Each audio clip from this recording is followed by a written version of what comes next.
नमस्कार। Globe TV Jharkhand के आलाप के इस कार्यक्रम में आप सबका बहुत बहुत स्वागत है। आज हम फिर से हाजिर हो गए हैं भारत बचाओ आंदोलन के संस्थापक एवं योग गुरु श्री अरविंद प्रसाद जी के साथ, जिनसे हम जान लेंगे घरेलू उपायों और योग के द्वारा कैसे हम बीमारियों से दूर रहकर अपने आप को स्वस्थ रख सकते हैं। नमस्कार अरविंद जी, आलाप के इस कार्यक्रम में आपका स्वागत है। धन्यवाद। आज हम भोजन को लेकर आपसे चर्चा करेंगे। मेरा सबसे पहला सवाल आज भोजन संबंधित जो है, भोजन करने का सबसे अच्छा तरीका क्या है और वो क्यों है? ठीक। आलाप के दर्शक का जो प्रज्ञा जी का बहुत ही अच्छा क्वेश्चन है कि भोजन करने का सबसे अच्छा तरीका है क्या है और क्यों है। उसके पहले हम चूँकि थोड़ा सा सबको जानकारी में दे दें कि जो भारत बचाओ आंदोलन है वो राजीव भाई दीक्षित के प्रेरणा स्रोत पर काम कर रहा है और पूरे भारत को, भारत के एक एक व्यक्ति को स्वस्थ करते हुए भारत को भी स्वस्थ करने का प्रयास कर रहा है और जन जन को समझाने में कामयाब भी हो रहा है। उसी के एवज में हम लोग आलाप के भी दर्शक को यही हम लोग बोल रहे हैं कि आप जितने अच्छा से इसको समझेंगे उतने आप भी स्वस्थ रहेंगे और दूसरे को भी अगर समझाएंगे, जब तक आप समझेंगे नहीं दूसरा को समझा नहीं सकते। तो आज जो कोई पहला क्वेश्चन है इसमें, भोजन करने का सबसे अच्छा तरीका क्या है और क्यों। तो आज के डेट में मैक्सिमम आदमी जो भोजन कर रहा है वो गलत तरीका से कर रहा है और वो है खड़ा होकर खाना जी।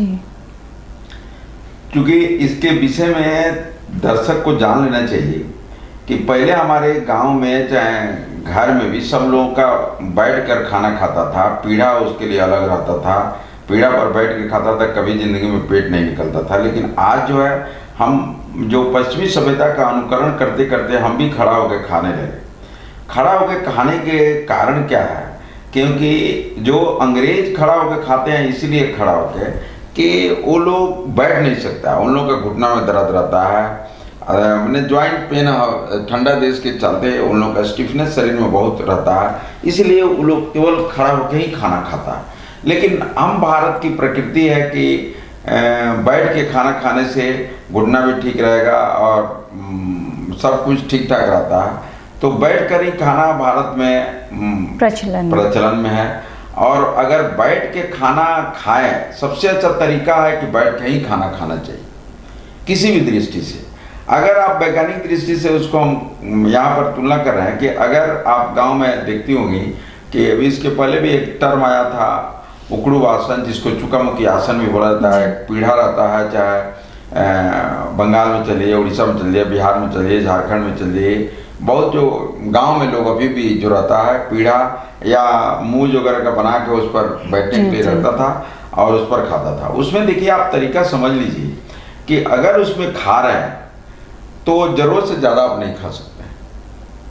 कितना भी अच्छा खाना खा लीजिए, तो अगर आप उस पोजीशन में बैठिएगा तो एक समय आएगा कि ढकार आना चालू हो जाए, माने बोल देगा कि शरीर अब ज़्यादा हो गया, जितना ज़रूरत है उससे ज़्यादा। हाँ, तो ढकार आ गया, तो मतलब अब रुक जाइए।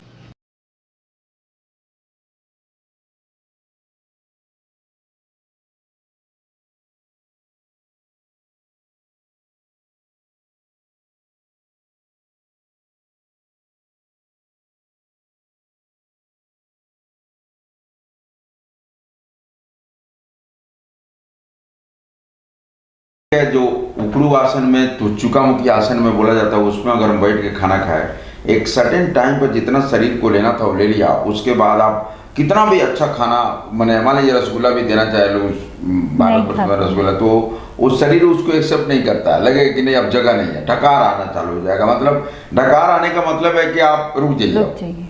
लेकिन आप क्या करिए कि थोड़ा सा ना दूसरी पोजिशन चेंज कर लीजिए बैठने का, पलस्ती मार के बैठ जाइए तो वो रसगुल्ला अंदर चला जाएगा। फिर से और आप नहीं है तो कुर्सी पर बैठ जाइए, तो कुर्सी में थोड़ा सा और जगह बन जाएगा और थोड़ा सा जगह बन गया तो कुछ खा लेंगे। लेकिन और थोड़ा सा हम ऊपर उठे, जो पश्चिमी सभ्यता का नकल जो कर रहे हैं खड़ा होकर खाने का, तो खड़ा होकर खाने का मतलब जब तक मैंने पूरा भर नहीं जाता है तब तक आप वहाँ तक खाते रहिएगा। जी। लेकिन प्रकृति का नियम है कि जो पेट है 1/3 भोजन, 1/3 पानी के लिए छोड़ना है और 1/3 हवा के लिए छोड़ना है, तब इसका पाचन क्रिया जो होगा बहुत ही अच्छा से होगा। अब हम क्या किए कि जो पश्चिमी का अनुकरण करके हम खाना को पूरा खा लिए और वो खाना पकने में जो पाचन क्रिया में वो होगा नहीं। क्योंकि आप एक गृहिणी के रूप में अगर सोचती हैं कि अगर मान लीजिए कि चावल बनाना है, हम पूरा उसको जो बर्तन है वो चावल से भर दिए, चाहे दाल से भर दिए, चाहे सब्जी से भर दिए, आप बताइए कि वो पकेगा? जी नहीं, किसी भी हालत में नहीं पकेगा। जैसे अब उबलना चालू करेगा सब बाहर फेंक देगा। तो वही है भारत में, हम लोग क्या कर रहे हैं, हमारा जो प्रकृति है कि बैठ के खाने का, वो हम भूल गए। आप पश्चिम का अनुकरण कर लिए, जिसके चलते हम लोगों को जितना खाना चाहिए उससे मैंने 1/3 खाना चाहिए तो पूरा खा ली, और उसके चलते मोटापा और तरह तरह का बीमारी बढ़ते जाता है। अब जो भारत में प्रकृति, हम क्वेश्चन इसका दूसरा है कि क्यों नहीं हम, इसका कारण क्या है कि हम बैठ के खाना सर्वोत्तम माना जाता है। आप जानती हैं कि इक्विलिब्रियम होता है, संतुलन होता है। तो जब हम बैठ के खाना खाते हैं तो जो हमारा जो केंद्र है, शरीर का एक केंद्र होता है, सेंटर होता है, जैसे सेंटर ऑफ ग्रेविटी है, तो उसका सेंटर जो है एकदम मणिपुरी चक्र पर जाके कंसाइड करता है। और जब हम खाना खाते हैं तो खाना से जो हमको पौष्टिकता मिलनी चाहिए पचकर माने पकने के बाद, उस शरीर के सारे अंगों में बराबर डिस्ट्रीब्यूट करता है, माने पूरे अंग में। ये नहीं कि किसी को कम, किसी को ज़्यादा, किसी को ज़्यादा, किसी को कम देता है। शरीर के सारे अंगों को बराबर मात्रा में मिलने लगता है, जिसके चलते वो आदमी स्वस्थ रहने लगता है। लेकिन वही स्थिति हम अगर खड़ा हो गए और चाहे कुर्सी पर बैठ गए, चाहे और भी कुछ तरीका अपना लिए खाना खाने का, और तब हम अगर खाते हैं तो उसका जो सेंटर ऑफ ग्रेविटी और शरीर का ग्रेविटी जो सेंटर है वो दोनों मिसमैच करेगा, और जहाँ जरूरत नहीं है वहाँ पर ज़्यादा भोजन दे देगा। मैंने पौष्टिकता जिसको देना चाहिए, डिस्ट्रीब्यूशन बराबर तरीके से नहीं होगा, मैंने असंतुलन पैदा होगा। उसके चलते आप देखते होंगे कि बहुत सारा प्रॉब्लम शरीर में एबनॉर्मलिटी के रूप में आएगा, थायराइडिज्म बढ़ेगा, चिड़चिड़ापन बढ़ेगा, यूरिक एसिड बढ़ेगा। तो अब ये हम लोग इस पर भी चर्चा करेंगे। तो आम बात हो गया हाई ब्लड प्रेशर, जितने भी मतलब जो नहीं होना चाहिए उस शरीर में होना चालू होगा। सिंपल में आप समझ लीजिए कि अगर खाना हम खा रहे हैं, अब खाना 100% पच जा रहा, माने पक रहा, तो 100% पक रहा, तो दुनिया में कोई भी रोग आपको नहीं होगा। मतलब ना यूरिक एसिड बनेगा, न ट्राइग्लिसराइड बनेगा, न एलडीएल बनेगा, न VLDL बढ़ेगा, न कुछ नहीं होगा। मतलब शुगर से लेके डायबिटीज, BP से लेके जितना तरह का रोग आपको होना ही नहीं चाहिए। अगर जितने भी रोग हो रहा है तो समझ लीजिए कि जो आप खाना खा रहे हैं वो उसका ढंग से पाचन क्रिया नहीं हो रहा, ढंग से पक नहीं रहा। अब पकने में बहुत सारा कारण है, पानी का भी फॉर्मूला है, बहुत सारा मैंने शरीर में है। तो मतलब भोजन का जो सही तरीका जो इसका है कि हमको बैठ कर ही खाना खाएं। अगर आप उकड़ू आसन या चुकामुखी आसन में नहीं बैठ सकते हैं तो पलस्ती मार के बैठिए, लेकिन जमीन पर ही बैठ के खाना खाइए, जिससे शरीर के सारे अंगों को समान रूप से भोजन भी मिल जाएगा और शरीर को सूक्ष्म पोषक तत्वों की भी वृद्धि हो जाएगी और शरीर बीमार भी नहीं पड़ेगा। जब भोजन से संबंधित जैसे हम लोग का समय पे भोजन करना बहुत ही अनिवार्य होता है। नाश्ता के बारे में आपका क्या राय है? नाश्ता कितना हद तक ज़रूरी है एक व्यक्ति के लिए? हाँ, देखिए, जो भारत में नाश्ता जो बोलते हैं, तो नाश्ता मतलब सुबह का हम लोग जो करते हैं वही है। लेकिन अगर हम लोग नाश्ता में बहुत तरह का किद्वंतियाँ हैं, लेकिन नाश्ता हम जितने हल्का फुल्का, बोला जाता है कि अगर आपको शरीर को स्वस्थ रखना है तो बोलता है कि दिन में एक बार ही अन्न का प्रयोग करना चाहिए। अन्न का प्रयोग अगर स्वास्थ्य की दृष्टि से देखें, अगर आप स्वस्थ रहना चाहते हैं और ज़्यादा दिन तक जिंदा रहना चाहते हैं, बोलता है कि जितने कम अन्न खाइएगा उतने ज़्यादा दिन तक जिंदा रहिएगा ज़्यादा। तो अगर हमारा मानिएगा, हम पर इस पर बहुत सारा अनुसंधान किए हैं, तो खाना जो है एक टाइम 12 बजे का समय जो है वो अन्न उस समय खाइए। और जो सुबह में नाश्ता के रूप में अगर नाश्ता लेती हैं, नाश्ता लेना भी चाहिए, तो उसमें कोशिश करना चाहिए कि अंकुरित मूंग हो गया, अंकुरित दाल, चना हो गया, अंकुरित मूंगफली हो गया, और उसमें 10-15 को दाना गेहूं का भी डाल देते हैं। और पूरा अगर इसको अंकुरित करने के बाद उसमें किशमिश डाल दीजिए, गुड़ डाल दीजिए, और उसको चबा चबा के खा लीजिए, चबा चबा के खा लीजिए, पूरा चबा चबा के खा लीजिए, तो वो आपको अच्छा रहेगा। नहीं तो अगर मान लीजिए कि जैसे फल कभी ले लिए, फल में सेब हुआ, पपीता हुआ, अमरूद हुआ, खीरा है, खीरा के बारे में बोला जाता है खीरा सुबह का खीरा हीरा, 12 बजे का खीरा जीरा, मतलब कम फायदा करता है। और रात का खीरा में तो खाना ही नहीं चाहिए कीड़ा के रूप में, मतलब रात में खीरा नहीं खाना चाहिए।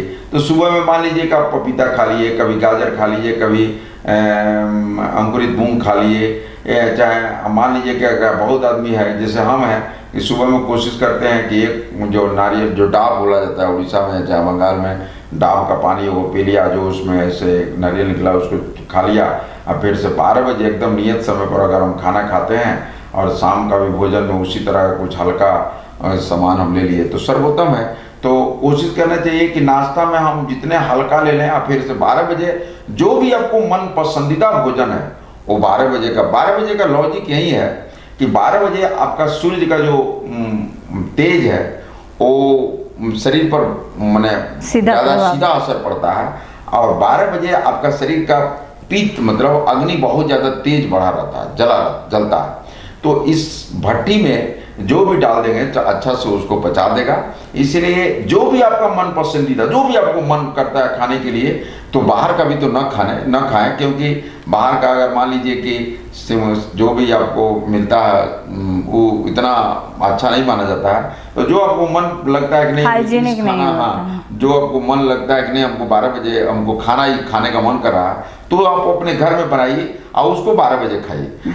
लेकिन भारत में अभी हम देख रहे हैं कि सुबह का किसी तरह चाय और बिस्कुट लोग करके नाश्ता में चला गया, 12 बजे नाश्ता रोटी या कुछ हल्का फुल्का लेके 12 बजे टिफिन में लेके चला गया, 12 बजे खा लेगा, और रात में ही दम भर मीट मछली मुर्गा जो भी है लोग खाता है, और उसी के चलते बीमार होता है ज़्यादा। और जितना भी आप जो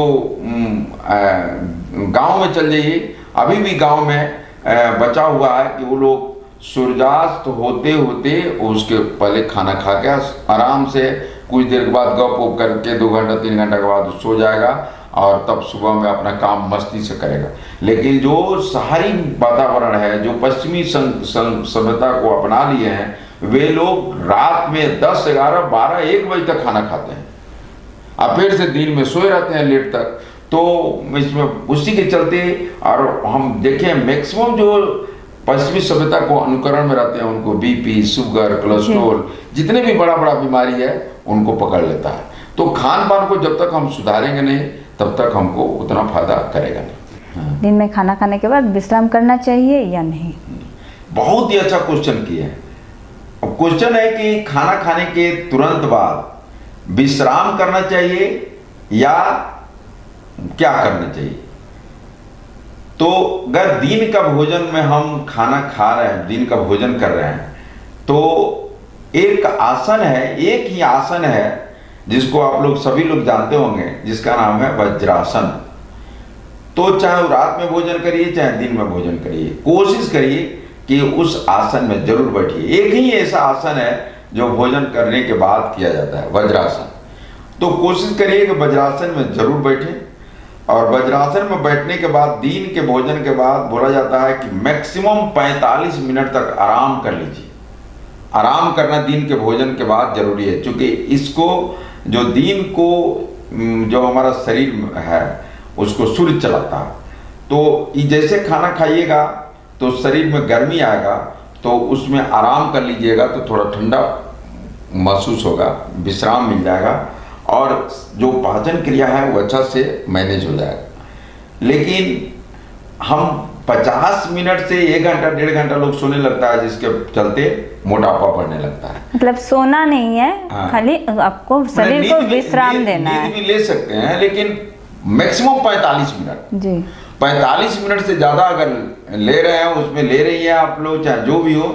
हम लोग क्या करते हैं, जब खाना खाने के बाद सो गए तो सो गए, 2 घंटा सो गए, तो निश्चित रूप से मोटापा बढ़ेगा, इसको कोई नहीं रोक। जैसे कि कामकाजी जो व्यक्ति होते हैं उनके लिए तो सोना पॉसिबल नहीं है, ऑफिस में जो काम करते हैं या फिर बाहर कहीं भी काम करते हैं, तो वो लोग क्या करेंगे? वो लोग वज्रासन में बैठ लें।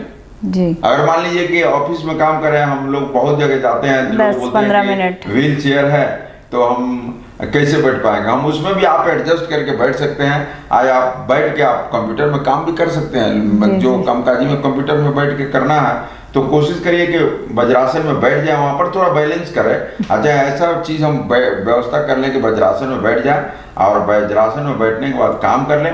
लेकिन कोशिश करना चाहिए कि बहुत सारा जो राजीव भाई हम देखे हुए थे कि बहुत विदेश में भी भ्रमण करते थे, तो वो लोग भारत की पद्धति को अपना रहा है। वो लोग क्या करता है कि नेसेसरी खाने का समय मान लीजिए कि 12 बजे हुआ, 12 बजे से 12:30 तक, 12:50 तक वो लोग रेस्ट करने के लिए ऑर्डर दे देता है कि आपको सबको सोना ही है।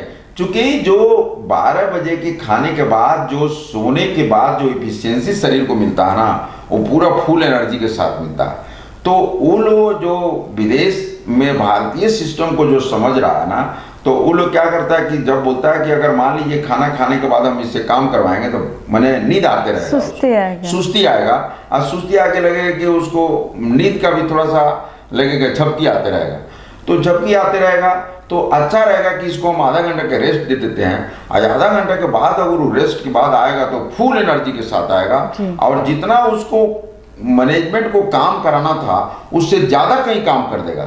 लेकिन अगर वो आप रेस्ट जो नहीं देते हैं, जो भारतीय कल्चर में तो अभी नहीं है, ये लोग पश्चिम का अनुसरण करता है जो पहले का, लेकिन भारत का जो कल्चर है विदेश को भाग गया है। और वो लोग नेसेसरी, आपको जरूरी है कि बहुत सारा कंपनी में राजीव भाई बताया भी है कि वो लोग जानबूझ के आधा घंटा क्या बोलते हैं कि जाकर तुम उसको सो जाओ आधा घंटा। उन लोगों को सोने के लिए हर जगह बहुत जापान वगैरह में बना व्यवस्था किया हुआ है, तो वो लोग सो जाएगा, जब उसके बाद उठेगा तो एकदम फुल एनर्जी के साथ आएगा और पूरा आराम से काम करेगा। तो जरूरी है कि दिन के भोजन के बाद जरूर कुछ अगर समय मिलता है तो 15-20 मिनट 30 मिनट भी विश्राम ले लीजिए और थोड़ा सा वज्रासन में बैठिए। देखिएगा आपका शरीर इतना तरोताजा होगा। अब आप देख लीजिए, आपको हम जितने भी दर्शक आप देख रहे हैं, आप देख लीजिएगा, एक हम आपको उदाहरण बता रहे हैं। आप खाना खाने के बाद तुरंत किसी कार में चाहे बस में बैठ के चले जाइए, देखिएगा दिन भर झपकी आते रहेगा। और आप खाना खाने के बाद 15 मिनट ही आराम ले लीजिए और तब किसी कार में बैठ के सफ़र करिए, एक बार भी झपकी नहीं आएगा। अगर ये हम बोल रहे हैं, आपको लग रहा है कि चेक कर लीजिए, कभी आपको पता चल जाएगा, प्रत्यक्षम किम प्रमाणम। बहुत अच्छा जी। रात्रि का भोजन किस समय करना चाहिए? देखिए, बहुत ही अच्छा क्वेश्चन किए और हम इसका थोड़ा सा झांकी भी दे दिए थे कि रात्रि का भोजन कोशिश करना चाहिए कि हम सूर्यास्त के पहले कर लें जी। अगर जो भी व्यक्ति हमारा बात अगर सुन रहे हैं, शुगर के पेशेंट को अगर हम सूर्यास्त के पहले, चाहे जो भी अगर पेशेंट नहीं हो, वो खाना खाने का आदत डाले तो आपको शाम वाला भोजन सूर्यास्त के पहले, तो बहुत सारा बीमारी से बच जाएंगे। हम एक आदमी को, 2 आदमी हमको फ़ोन किया कि हमको शुगर बीपी बढ़ रहा और उसको बीपी के चलते और भी धीरे धीरे तनाव बढ़ रहा था पूरा।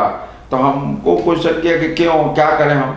तो वो ड्यूटी से 6:30 बजे आता है तो पहले नाश्ता पानी करेगा, भूजा जो भी हल्का फुल्का आहार लेगा, करीब 10:30-11 बजे खाना खा कर सोएगा। तो हम कह रहे कि आपसे अगर और कुछ नहीं होता है तो अपने पत्नी को बोलिए कि घर में खाना तैयार करेगी, रोटी सब्जी जो भी रात में खाते होंगे। आज आप 6:30 बजे जाते हैं तो पहले खाना हाथ पैर धो के खाना खा लीजिए। और थोड़ा सा आप चूँकि रात में अगर खाना खाते हैं तो आप जरूर, आराम नहीं है, रात के भोजन के बाद आराम नहीं करना। जी, ये सवाल है, क्या रात को खाने के बाद तुरंत सो जाना चाहिए या नहीं? नहीं, रात, वही तो बता रहे हैं, रात के भोजन के बाद जैसे मान लें सूर्यास्त के आसपास हम खाना खा लिए, तो हम खाना खाने के बाद वज्रासन बैठे और अब आप हरकत में रहिए, मतलब काम कुछ करते रहिए, जैसे नहीं होगा तो चलते फिरते रहिए। बोलता है कि भोजन के बाद, रात्रि भोजन के बाद अगर कुछ नहीं कर सकते हैं तो 500 से 1000 जरूर कदम टहलना चाहिए। इसमें चूंकि अब जो है सूर्यास्त के बाद इस शरीर पर किसका वर्चस्व हो जाता है? चंद्रमा। तो चंद्रमा शीतल है, तो खाने के बाद उसको शरीर को गर्मी चाहिए, तो थोड़ा सा चलिएगा, फिरिएगा, इधर उधर अपना काम में लग जाइए और आपका पाचन भी क्रिया अच्छा से हो जाएगा और किसी तरह का बीमारी नहीं होगा। तो कहने का मतलब है कि भोजन करने के तुरंत बाद अगर सोते हैं तो हो सकता है कि अगर हार्ट अटैक, अच्छा बड़ा बीमारी हो सकता है। तो रात्रि भोजन के बाद, रात्रि का जो सबसे अच्छा समय है सूर्यास्त के पहले कर लें, देखिएगा आपको बीमारी ही नहीं होगा, इतना अच्छा आपका जीवन चलेगा। लेकिन अब जो भारतीय संस्कृति में पहले के, आप भी जानते होंगे कि पहले के लोग अपने घड़ी उड़ी नहीं देखता था, सूर्य को देखता था कि अभी डूबने वाला है। उस समय से महिलाएं खाना वाना बना के रेडी रहती थी और खाना वाना खा के आराम से खाना खा लिया, सब लोग खिला दिया और उसके बाद कुछ बातचीत होगा इधर उधर, तब करके कभी बीमार लोग नहीं पड़ता था। लेकिन आजकल के डेट में पहले अभी स्थिति हो गया कि पहले नाश्ता करेगा, अभी तो स्टार्टर चला हुआ है कि पहले स्टार्टर लेगा फिर से भोजन करेगा। अब कितना खाली भोजन ही करेगा, पानी भी नहीं पिएगा, तो तरह तरह का ये सब दिक्कत आता है। तो कोशिश करना चाहिए कि रात्रि भोजन के बाद तुरंत किसी भी हालत में अगर कहीं विशेष परिस्थिति हो गया कि खाना खाएगा तुरंत अगर सोइएगा, तो वो बात अलग है कि 1-2 एक्सेप्शन केस होता है। लेकिन कोशिश करें कि खाना खाने के बाद कम से कम 2 घंटा जगे रहें और अपना कुछ काम करते रहें। हाँ, खाली घर शैतान का होता है, तो आप खाना समय पर खा लें। एक दिमाग में रहना चाहिए कि हमको जो भी खाना खाएं एक नियत समय पर खाएं, नियत समय पर ही उसको भूख मांगता है और तब आपको शरीर को भी पोषक तत्व भरपूर मिल जाता है और निश्चित रूप से फायदा होता है। सर, एक बहुत अहम सवाल है, भोजन करते वक्त हम लोग को किस दिशा में भोजन करना चाहिए? बहुत ही अच्छा, देखिए जो भोजन करने का दिशा है इसमें भी बहुत बड़ा है कि भोजन किस दिशा में बैठ के करना चाहिए। सबसे अच्छा दिशा अगर माना जाता है तो पूरब की दिशा। तो आप बोलिएगा हम कहीं कोई खाना खिला रहा है तो हम किस दिशा में करना चाहिए, कैसे हम देखेंगे, कैसे पता चलेगा? तो आप देखे होंगे हर मोबाइल में कंपास रहता है, चेक कर लें कि हम किस दिशा में बैठे हुए हैं। तो सबसे अच्छा दिशा जो होता है ना, पूरब दिशा होता है। पूरब दिशा मैंने हम जब बैठे हुए हैं तो पूरब सूर्य जो निकलता है उस दिशा में बैठ के हम खाएं तो सर्वोत्तम माना जाता है। अब पूरब दिशा अगर नहीं मिलता है तब आप उत्तर दिशा में खाइए। आप जानती होंगी कि जब कोई श्राद्ध करना, कोई हमारे घर में बड़े चाहे कोई भी मर जाता है तो जो दाग लेता है उस दिन किस दिशा में खाता है? दक्षिण दिशा में खाता है। तो दक्षिण दिशा में खाया हुआ भोजन मने उनको मिलेगा, मने जो जिनको हम श्राद्ध कर रहे हैं उनके लिए हम खा रहे हैं, मतलब प्रेत को मिलता है ना, जो जिनके लिए हम कर्म कर रहे हैं उनको मिल रहा है। और पश्चिम दिशा में तो अभी तक अनुसंधान नहीं हुआ, तो पश्चिम दिशा में नहीं खा के हमको सबसे अच्छा तरीका है अगर खाना हम जो खा रहे हैं वो पूरब दिशा में खाएं। क्योंकि पूरब दिशा में खाइएगा तो उस दिशा का भी बहुत बड़ा महत्व होता है इस शरीर पर। तो दिशा का भी अपना अपना फैक्टर है कि उससे कुछ ऐसा ही निकलता है जो खाते वक्त शरीर को मिलता है, तो उसके रोग प्रतिरोधक क्षमता को बढ़ाता है। और नहीं तो उत्तर दिशा में खाइए और दक्षिण और पश्चिम दिशा में कभी नहीं खाना चाहिए। भोजन किस बर्तन में खाना चाहिए या पकाना चाहिए? देखिए, पहले क्वेश्चन है कि किस बर्तन में खाना एक क्वेश्चन है। तो बर्तन सब अगर जो है प्रयोग इसमें सबसे अच्छा भोजन अगर हम देखते हैं तो अगर केला का पत्ता पर अगर भोजन करते हैं तो समझिए कि हम माने बहुत ही अच्छा काम कर रहे हैं। अगर आप केरल वगैरह में जाइएगा तो जो उसमें लोग केला के पत्ता में ही खाना खाते हैं। अगर बर्तन भी देते हैं तो ऊपर में केला का पत्ता दे देते हैं और तब खाते हैं, सबसे सर्वोत्तम माना जाता है। मतलब समझिए कि आप अमृत खा रहे हैं, इतना अच्छा केला का पत्ता है। तो केला का पत्ता में ही अगर भोजन करें, नहीं तो मिट्टी का बर्तन में तो हम लोग अच्छा माना जाता है, लेकिन मिट्टी का बर्तन में खाना एक बार खाने के बाद उसको फेंकना पड़ेगा, तो कितना आप फेंकिएगा, महंगा भी पड़ेगा। तो उसके जगह पर अगर मिट्टी के समतुल में आता है तो शीशा का बर्तन आता है। शीशा का बर्तन में भी खाना अच्छा माना जाता है, और नहीं तो फूल का बर्तन जो कांसा होता है, कांसा, वो खाने के लिए सबसे अच्छा माना जाता है। मतलब शीशा, कांसा का बर्तन। प्लास्टिक जो एल्युमिनियम और प्लास्टिक के बर्तन में भूल कर भी खाना नहीं खाना चाहिए। इससे डिसरप्टिंग केमिकल्स निकलता है जो कैंसर को बढ़ावा देता है। खासकर जो प्लास्टिक एल्युमिनियम का बर्तन में जो खाना खाने से निश्चित रूप से आप देखते होंगे, जो कुकर में खाना बनाते हैं उसमें कुकर में जो खाना बनता है, आप देखते होंगे दाल अगर बन गया तो ऊपर में एक लेयर होता है उजला, आप देखते हो, गौर करिएगा तो उजला एक लेयर होता है। उजला लेयर है एल्युमिनियम, और वो बोलता है कि शरीर में अगर 5 मिलीग्राम डिपॉजिट हो गया तो कैंसर हो सकता है, इतना हानिकारक है। तो प्रेशर कुकर में तो खाना बनाना ही नहीं चाहिए, चाहे एल्युमिनियम के बर्तन में खाना नहीं बनाना चाहिए। अभी जो लेटेस्ट रिसर्च आ रहा है, अगर जो मैक्सिमम अभी बता रहा है कि 6 महीना के अंदर में 10% कैंसर पेशेंट बढ़ गया है। तो जो हम लोग क्या करते हैं कि खाना जो बाहर से आजकल के क्या है कि घर में लोग खाना बनाना, जो अपने को हाई फाई समझते हैं, वो घर में खाना नहीं बनाते हैं और पैक करवा के लाते हैं। अब गर्म खाना अगर प्लास्टिक के साथ पैक करवा दिए तो निश्चित रूप से भगवान अगर बचा लिया तो ठीक है, नहीं तो उनको कैंसर पकड़ता ही है। तो लेटेस्ट जो वैज्ञानिक लोग रिसर्च कर रहा है, वो देख रहा है कि खाना अगर हम प्लास्टिक के बर्तन में गरम गरम पैक करते हैं तो निश्चित रूप से कैंसर की तरफ हम लोग जा रहे हैं। और है कि किस बर्तन में, तो हम लोग इस पर चर्चा कर चुके हैं। हाँ, चर्चा कर चुके हैं कि किस बर्तन में सबसे अच्छा माना जाता है। मिट्टी का बर्तन सबसे अच्छा है, उसके बाद कांसा का बर्तन, उसके बाद पीतल का बर्तन, उसके बाद लोहा का बर्तन, उसके बाद मिट्टी के बर्तन, एल्युमिनियम का बर्तन। सबसे खराब एल्युमिनियम और कुकर।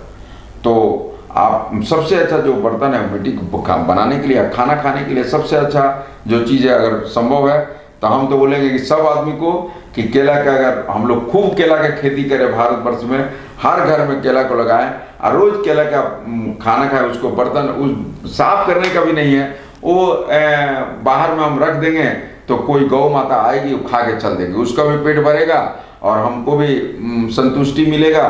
और अगर प्लास्टिक के में खाते हैं तो अगर गौ माता अगर उसमें भोजन है तो अगर खाएगी तो प्लास्टिक अंदर में जाता है, उसके चलते गौ माता मरने भी लगती है, गाय का पेट फूलने लगता है। तो हम तो अपना तो खा लिए, अपने भी नुकसान करिए और गौ माता को भी नुकसान किए। तो अगर हम केला के बर्तन में खाना खा रहे हैं तो केला के मैंने पत्ता में तो आप अपना भी भलाई कर रही हैं, आए गौ माता को या बैल को जो भी आ रहा है खा के चल दे रहा है, उसका भी भलाई हो रहा है। तो हमको प्रकृति है कि मानव का कि हम एक दूसरे को भलाई करें तो बहुत फायदा होगा। जी सर, आज का एक अंतिम सवाल है, सर भोजन करने के बाद स्नान करना कितना हद तक सही है? देखिए, ये बहुत ही ऐसा क्वेश्चन है कि भोजन करने के बाद स्नान करना चाहिए या नहीं करना चाहिए। देखिए, भोजन करने के बाद यहाँ तक प्रावधान है कि पैर भी नहीं धोना है। इसलिए पहले के लोग क्या करता था कि पैर धो के खाना खाने बैठता था, है ना, साफ सुथरा होकर। लेकिन आजकल के एक है कि भोजन करने के बाद कोशिश करना चाहिए पेशाब करने जाने का, ताकि वो साइंटिफिक दृष्टि से बहुत इसमें फायदा करता है कि भोजन करने के बाद अगर पेशाब करते हैं तो टॉक्सिन वगैरह बाहर निकल जाता है। और लेकिन पेशाब, बहुत लोग क्या करता है कि पेशाब करके आया और दिमाग लगाया हुआ कि भोजन के बाद हमको पेशाब करना है, लेकिन आगे पैर धो लिया। अगर पैर धो लिया तो समझिए कि उसका पाचन क्रिया घबरा जाए। तो आपका क्वेश्चन हो सकता है कि तो पेशाब हॉल में, मैंने टॉयलेट में गया तो गंदगी है, तो कोशिश करिए, हम सब लोग यही राय देते हैं कि एक चप्पल रखिए वहाँ पर, केवल उसी के लिए, टॉयलेट के लिए, और उसको पहन के जाइए और उसको पेशाब करके आ जाइए बाहर, और केवल हाथ धो लीजिए, लेकिन पैर नहीं धोना है। जब पैर नहीं धोना है तो अगर स्नान कर लीजिएगा तो पाचन क्रिया पूरा डिस्टर्ब हो जाएगा, क्योंकि शरीर ठंडा हो गया और शरीर को गर्मी चाहिए। जो भोजन पक रहा था उसको गर्मी चाहिए, और जब हम नहा लिए तो शरीर को ठंडा मिल गया। और चाहे जैसे हम पहले भी बताए थे कि अगर स्नान करने गए, पैर पर सबसे हम लोग पहले पानी डालते हैं तो पैर को सेंसिटिव, मतलब सेंस मिल गया कि ठंडा हो गया, तो तो ठंडा हो गया तो पाचन क्रिया को डिस्टर्ब करेगा, और अगर हम स्नान कर लिए तो इसका जो गर्मी है वो कम हो गया, और कम हो गया तो पाचन क्रिया ढंग से होगा नहीं, डिस्टर्ब हो जाएगा। उसके चलते हमको कोशिश करना चाहिए कि खाने के बाद स्नान न करके, स्नान करना है तो 20-25 आधा घंटा के बाद ही करें, और नहीं तो पहले स्नान कर ले तब भोजन सबसे अच्छा है। लेकिन अगर करना भी है स्नान तो आधा घंटा के बाद करें। बहुत बहुत शुक्रिया अरविंद जी, आज का ये महत्वपूर्ण जानकारियाँ देने के लिए और हमारे दर्शकों को ये सब बताने के लिए। आज का कार्यक्रम यहीं तक, हम फिर मिलेंगे कुछ नई जानकारियों के साथ। तब तक के लिए नमस्कार। जिनसे हम जान लेंगे घरेलू उपायों और योग